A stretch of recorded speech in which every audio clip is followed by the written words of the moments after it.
Imagination is the doorway to potential. Robert Moss, a dream teacher and storyteller, says the greatest crisis of our lives is a crisis of imagination.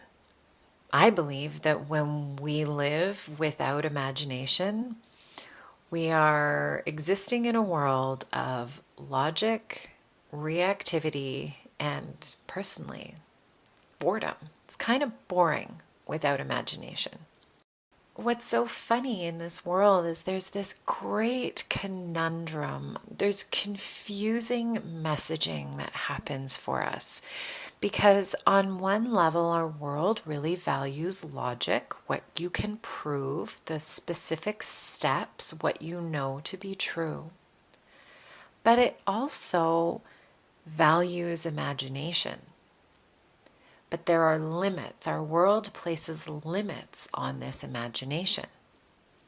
So you can find this in places like when we witness children playing. There is such delight from adults witnessing children playing Let's Pretend and imagining and telling us about their imaginary friends or their dreams. But what happens is we're conditioned to believe that that is only okay to a certain age. And then children go off to school and that imagination is snuffed out for the most part. Another really confusing one is that billions upon billions of dollars are thrown at making movies and making music.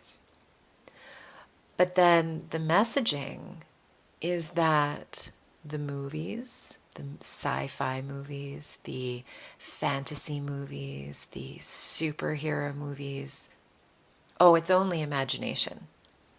It's only entertainment. It doesn't actually mean anything. That's a really confusing message. Why would we put billions of dollars towards this imagination when it doesn't mean anything? We also find imagination applauded when we have these amazing inventors.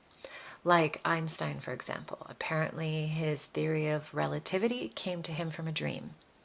And when I was doing research, Google apparently was also inspired by a dream. But then the messaging around dreams is that it's just a dream. It's just your subconscious. It doesn't mean anything. And so this is where, when I get the question from people, one of the biggest questions I get is, how do you connect to your guides? How do you connect to the Fae? How do you know it's real? How do you visualize?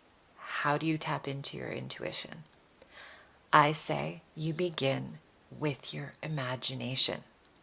Imagination is the portal way to connecting to guides, energy beings, your higher self, the unseen realms, and your intuition.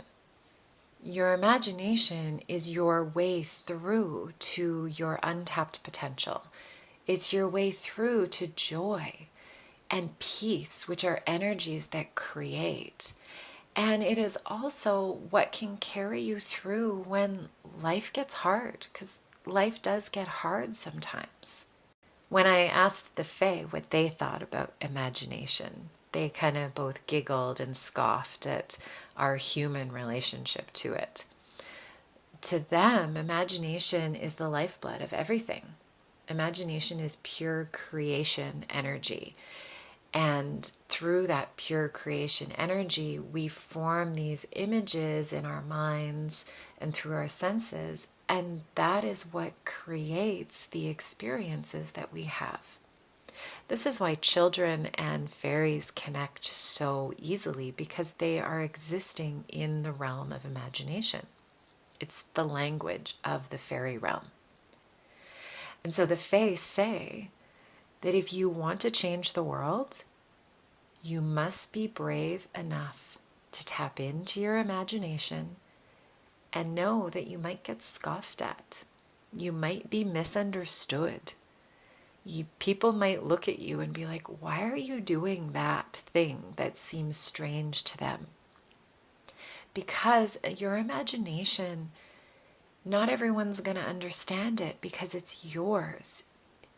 What we think and what we believe comes through our own unique filtration system. But just because we don't see or experience things the same way doesn't mean it's not true. If it lights you up, if it stimulates your creativity, that imagination is so important. And the Fae also say that when we tap into our imagination, we tap into a willingness to see all that is possible, all the potential available to us. And the willingness to see potential and possibility is what brings healing to your relationships, to your heart, and to the world. This crisis of imagination is because right now we have a tendency to lean towards logic. This is undergoing a big shift, and it's still playing out. Logic creates a narrow view of the world, of your experience, and your dilemmas. When we try to logically solve problems, we are using past experiences that we know to be true or factual. And what I've come to learn, what we are shown in movies like fantasy movies and superhero movies, is that it is the imagination and the willingness to believe in something different that you've never done before that creates change, that solves problems, that opens us up to new potential and new possibility. We need imagination to create change in the world. If you're listening to this, you have probably at some stage of the game recently been concerned about the state of the world. You can see that people are very stressed out. You can see that there are lies and manipulations occurring from all perspectives. When we begin to see this, when we begin to notice this stress, instead of trying to solve the problems from where we came from before, we need new ways of thinking. We need to be willing to see something different. The universe runs on natural laws. And one of the traditions that discusses these natural laws is the Hermetic principles. In these teachings, you'll find the principle of mentalism. And this teaches that all of life, meaning the physical, the emotional, the energetic, and mental, are thoughts of an infinite and universal mind. Mind with a capital M. This means the all. This means the universe. This means the quantum field. All that we are currently experiencing is from a creation of thought. And so we as individuals, you as an individual, me as an individual, are part of that universal mind and are thus co-creators of this reality with our own thoughts. This means that if you're thinking in a narrow, logical way around a dilemma that is in your life, you're going to continue to create that narrow perspective.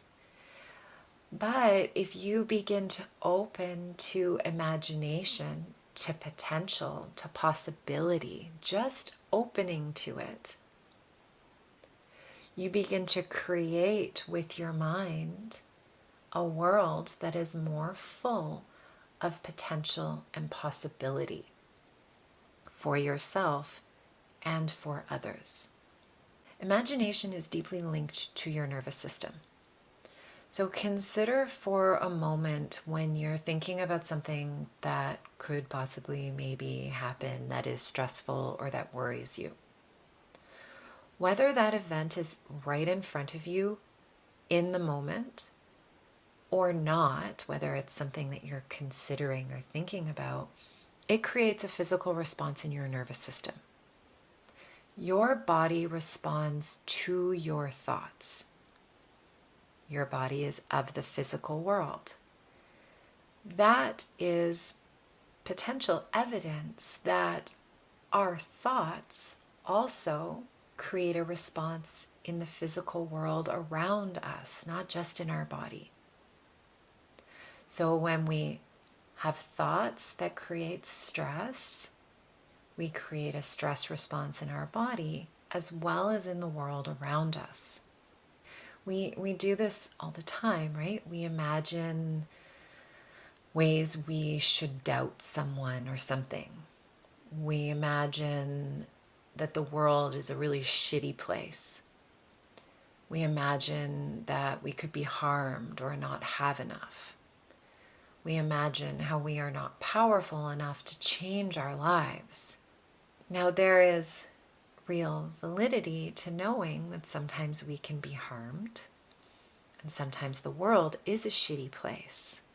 But when we begin to feed those thoughts constantly that send us into the thought process of we are not powerful enough to change our lives, that creates this stress response in the body, which then allows that to show up in our lives. That is using imagination.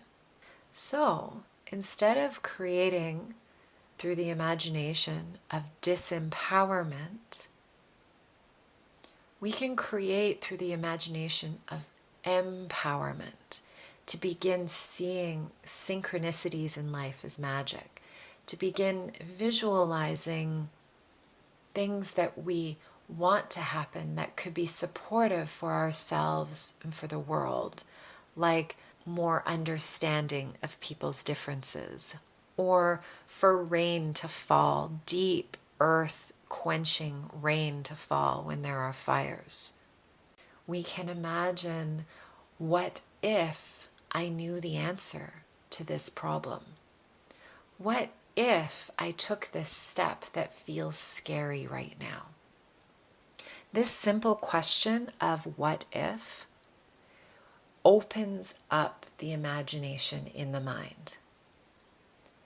It steps you out of the logical side of the brain and into the creative side of the brain. It allows your mind to open to potential. So this one simple question, what if? This helps broaden the perspective. This helps bring imagination into your life. What if one day I meet the love of my life? What if one day everything works out for me? What if one day the world does find peace? That then allows creative energy to flow in, for you to be open to receiving new ways to solve dilemmas, new ways to help, new ways to offer support, new ways to show up in the world. Imagination, I believe, is one of the single most powerful tools that we have to create. If our physical bodies respond to our thoughts, even if they're imagined thoughts, whether they are good or bad, positive or negative, then this means that we create in the physical world with our thoughts. So if you want to connect to your guides, if you want to support a friend who is struggling, if you want to call on courage to do something that scares you, ask yourself the question, what if? And allow your imagination to wander. What if everything worked out? What if I knew how my guides sounded? What if I felt safe right now?